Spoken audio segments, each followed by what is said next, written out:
بیاید با هم بال گوشتکر درست کنیم.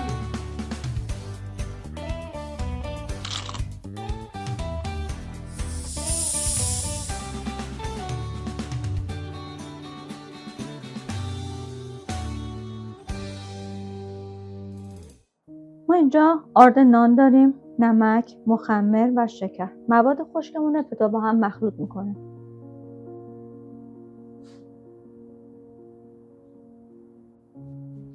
مایات دستورمون تخم مرغ، ماست و آب. ابتدا تخم مرغ رو داخل مواد میریزیم.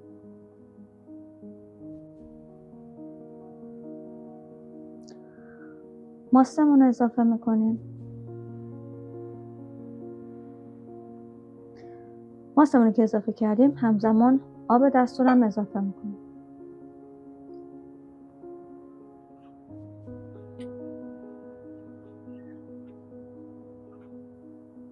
مایاتی که به خمیرمون اضافه کرده بودیم یه مقدار کم بود چون آردها متفاوته. خیلی کنترل شده آب رو اضافه کنید به حدی که خمیر جمع شه. روغن دستور رو بین خشک و طری خمیر اضافه میکنیم.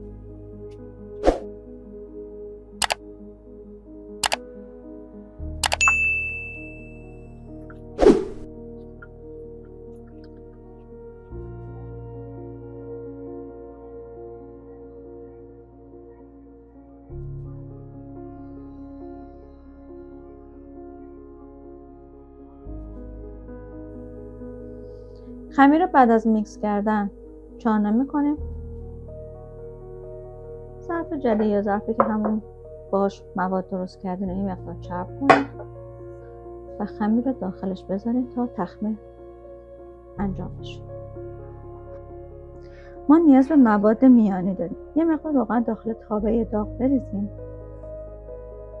تو این قسمت ما یه دونه پیاز داریم که تقریبا متوسط نگینیش کردیم. نصف فلفل دلمه نگینه شده، قرنفی سیر که بعدم بهتون یاد میدم کامل میتونید از سیر تازه 2 هفته استفاده کنید و رب گوجه فرنگی.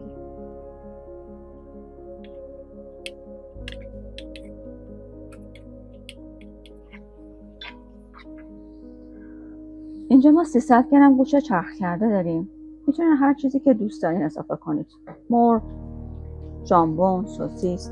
وقتی پیازمون به این مرحله رسید بین سرخ شدن و سفیدی، چون یک مقدار سرخ شدن هم با گوشت اتفاق میفته و اونجوری اگه خیلی سرخ کرده باشین سیاه میشه، میسوزه.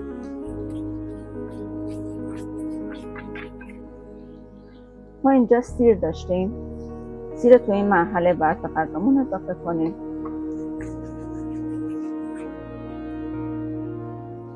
ادویه‌ای هم که در غذا استفاده میکنیم پاپریکا، زردچوبه، آبیشن، فلفل سیاه و نمکه. همه رو یکباره اضافه میکنیم به مایع گوشتیمون.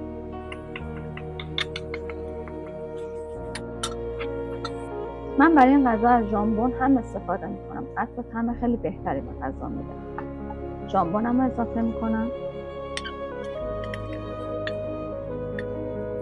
5 تا قارچ خورد شده هم داریم که بعد از این مرحله اضافه میشه.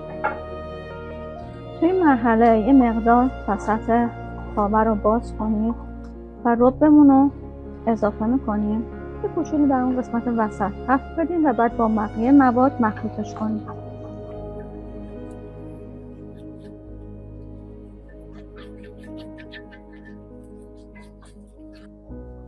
توی این مرحله قارچمون رو میخوایم اضافه کنیم. قارچ تقریبا آخر اضافه میکنیم چون خودش آب میندازه و باعث میشه که تمام مواد با هم دیگه ترکیب بشن و مزه خوبی در بیاد.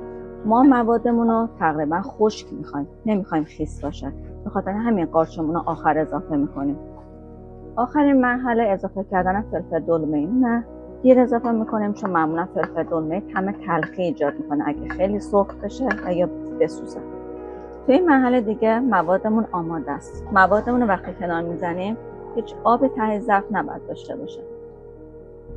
چون الان هوا گرمه خمیر من تو دمای خونه 25 دقیقه‌ای رسید تخمیرش کامل شد و پف خوبی هم داره.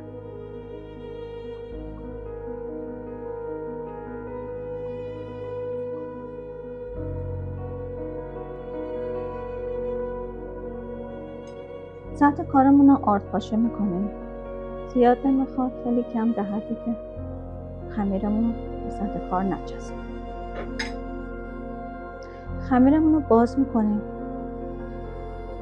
تا هر جایی که اجازه میده خمیر رو باز کنید. اگه دیدین خمیر جمع میشه یه کوچولو استراحت بدید در حد چند دقیقه.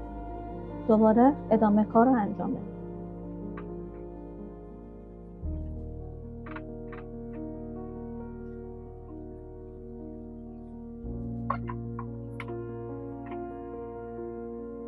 خمیرمون رو به شکل یک مستطیل باز میکنیم به قطر نیم سانت.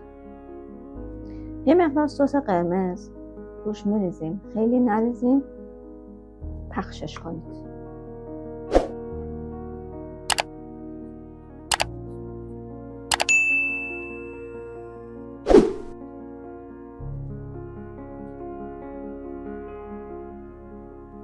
مایه گوشتی که آماده کردیم و روی خمیر به صورت پراکنده پخش کنید.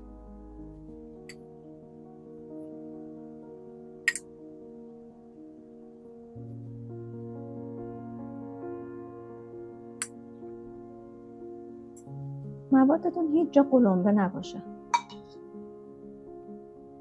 کاملا پخش بشه تو سطحش. یه مقدار پنیر پیتزا روش بپاشیم.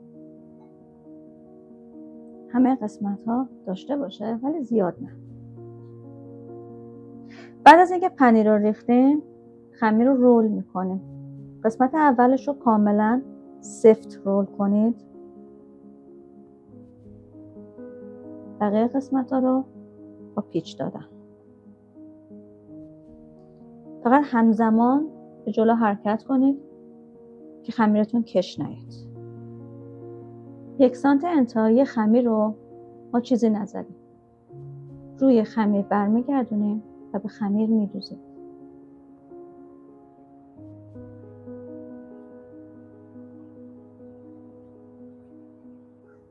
رول به اندازه 2 انگشت فاصله میدیم و برش میزنیم.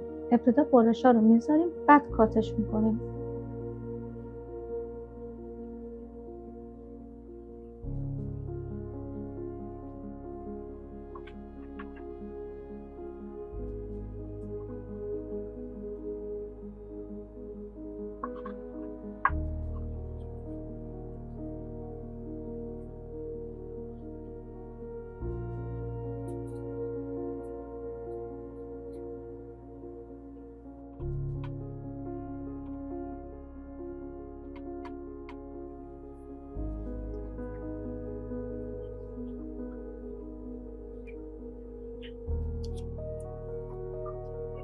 بعد از اینکه کاملا رول ها رو داخل سینه گذاشتیم چک نهایی انجام بدیم. یعنی دوختش اگه باز شده رو دوخت خمیر رو انجام بدیم و بعد دستتون یکم مرطوب کنید، رول ها رو فشار بدیم.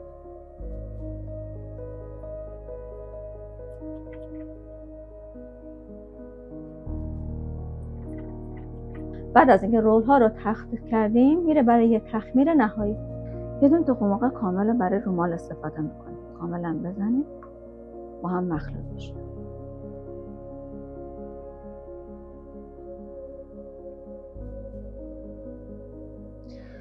یه مقدار از پنیر پیتزای باقی مانده رو روی مواد میریزیم.